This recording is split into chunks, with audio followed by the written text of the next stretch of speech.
What is up, YouTube? This is Carl here. So you're looking to start a drift build, and you probably already have a car, or you're looking to buy a car, and you're probably wondering yourself, well, what mods do I really need to get a drift build started without going too crazy or going too overboard? Well, I'm gonna go over 6 essential mods to help you get started on your drift build. So let's get to it. Now, first things first, if you do not have a car that's in proper working condition, I suggest you go fix that first. If you have an unhealthy motor, go address that. If you have some really bad bushings, go address that. It's really important that you start out with a car that has a proper foundation so you can start modding the car. Coming in at number 6 is a proper differential. There are a couple options out there. One of the most cost-effective options is to go with a welded diff. There are a little bit of drawbacks to it, mainly a little bit of excess stress on your drivetrain and a little bit more tire wear. But let's be honest, we're drifting. With the amount of clutch kicks and tire treading, it's really negligible. So I wouldn't worry too much about it. There are a couple more options out there, mainly an LSD, like a viscous type or a clutch type, or if you're a baller, you could do a solid spool. Now with just a differential, you could pretty much go out there, you could go out on the track and you could just get a feel for drifting. You know, you don't have to go too crazy with it, just a differential and you'll be good to go. Go out there and try it yourself.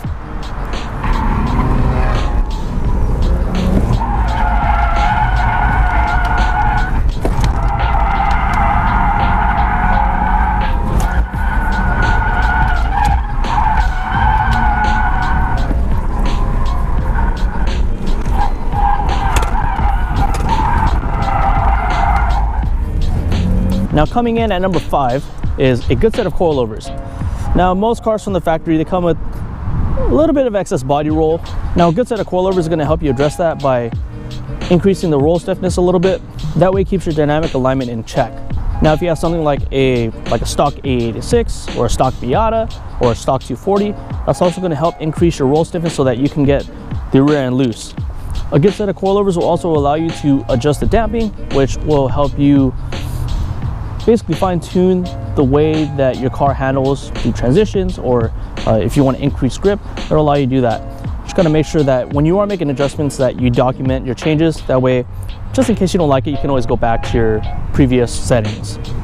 But remember, it's really easy to mess up your car's suspension by going with a cheap set of coilovers, so don't forget, you get what you pay for, and also for tuning, stiffer isn't always better. So just make some adjustments little by little, and eventually you'll get there. Now bear in mind, you probably also want to back this up with some control arms, some tow arms, whatever you need to get your alignment where you want it. I generally would like to run between 4.5 and 5 degrees of camber in the front with a little bit of tow out, and then roughly 0 camber in the rear with a little bit of tow in.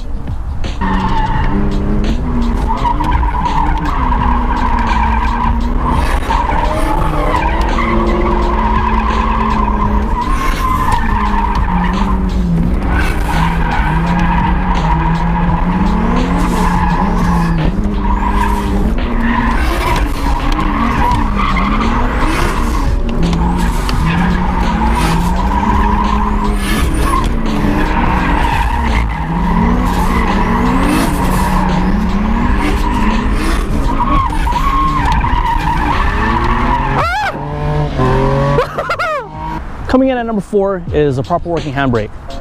Now, this doesn't necessarily mean to go straight to a hydro. For the case of a stock 240, for example, you can get away with a stock e-brake. As long as you tune it accordingly, you know, you can get away with it. Many people run it and with no problems whatsoever, and I think it's pretty cool. For cases like the E46, e-brake is in quite a bit of an awkward position depending on how tall you are, or in my case, how short you are.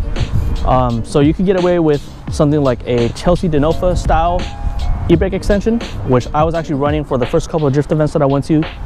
Now, if you have the cash and you have the time to fabricate, I would definitely go with a hydro. A hydro makes locking up the rear a lot more consistent, and it makes life a hell of a lot easier. Now, I personally run a $50 eBay hydraulic handbrake. It's been working for me so far, knock on wood. I don't have any wood around me, but yeah, hopefully it'll last me for quite a while.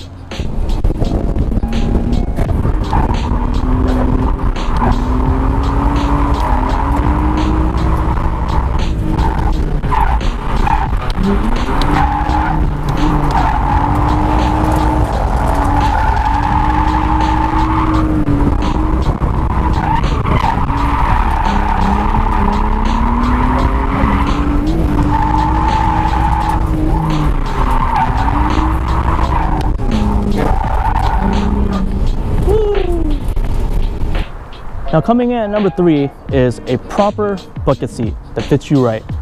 Now a lot of people take this one for granted, but really guys, a proper bucket seat is going to hold you in place. It's going to allow you to feel the car a lot better.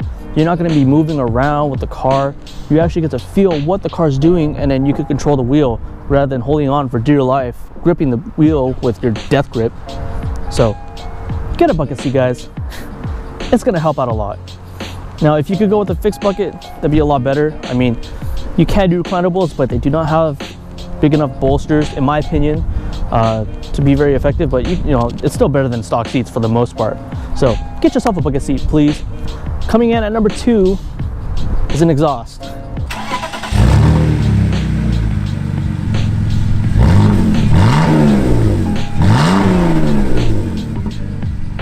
Now I don't mean go and get a full catback exhaust or a race header or turbo back exhaust, what have you. Really this could be a simple axle back, or in my case I actually cut mine completely off.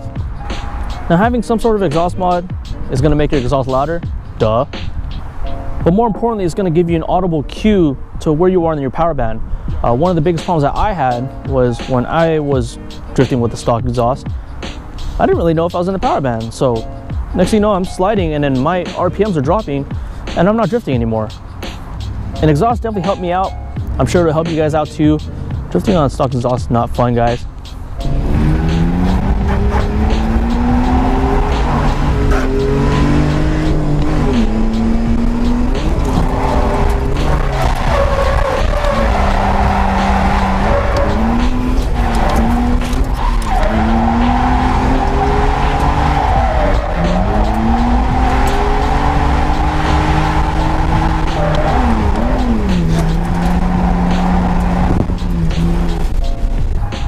Now coming in at number 1 is driver mod. Seat time is king, ladies and gentlemen. The more seat time you get, the faster you'll be able to drive like Frederick Osbo or James Dean. Okay, probably not, but you get the point. The more seat time you get, the faster your driving is going to progress, exponentially pretty much. Now I will admit, watching YouTube videos and playing racing sims does help quite a bit. But it's nothing like good old-fashioned seat time. So get out there and just go drifting and have fun.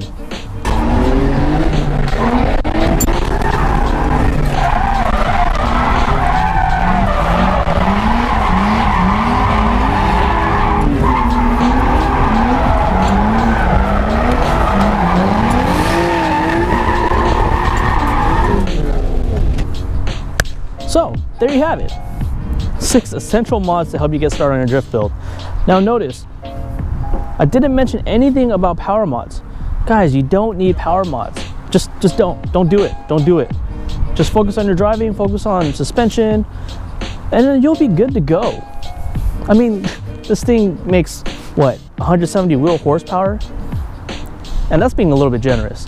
And if I could do it, if stock 240 guys could do it, if stock A86 guys could do it, if stock Miata guys could do it, I'm pretty sure all you guys could do it too. So get out there, go to the track, just go out there and rip. So do you agree with my 6 essential mods? Did you build your drift car in pretty much the same fashion? Is there anything that you would change? Hit me up in the comment section down below. I want to hear what you guys have to say. Now if you want to see more videos like this, make sure to hit that like button. And if you really like this video, don't forget to subscribe guys. So until then, I'm Nuisance Carl, and I'll catch you guys next time. Yo.